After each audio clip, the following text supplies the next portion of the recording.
দেখছেন সেটা আমাদের সত্যি খুব অত্যন্ত গর্ব এবং আনন্দের বিষয় যে আমরাও আগামী দিনে এই কাজগুলো যাতে করতে পারি বা ক্ষুদ্র প্রয়াস নিয়ে সেটা করা যায় সেটা উনি দেখিয়েছে। আমি ব্যক্তিগতভাবে বা ডোমকল মহকুমা তথা নদিয়া জেলার এই পূর্ব প্রান্তে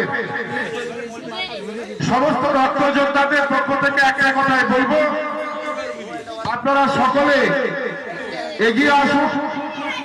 সর্বোপরি ত্রিপুরাপুরী গ্রামের যিনারা রয়েছেন সকলকে বলবো আপনারা এগিয়ে আসুন, মানুষের পাশে দাঁড়ান। অসহায়ের পাশে দাঁড়িয়ে আমাদের পরিচয় হবে কোন হিন্দু নয়, মুসলিম নয়, জৈন নয়, খ্রিস্টান নয়, বৌদ্ধ নয়, কোন রাজনৈতিক দলের নেতা কর্মী নয়। আমাদের পরিচয় হবে মানুষ, আমাদের ধর্ম হবে মানব ধর্ম, অর্থাৎ মানবতায় আমাদের লক্ষ্য।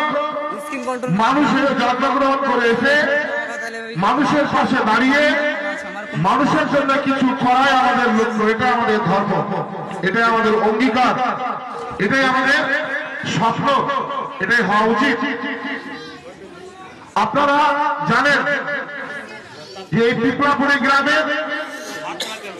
আমি এসে দেখলাম যে আমাদের একজন থ্যালাসেমিয়া বাচ্চা, যাকে 8 মাস থেকে আমরা ডোমকল হসপিটালে দেখিনি, খুব আনন্দের সঙ্গে বললো, দাদা আমার ছেলের 8 মাস রক্ত লাগেনি, কিন্তু 8 মাসের পূর্বে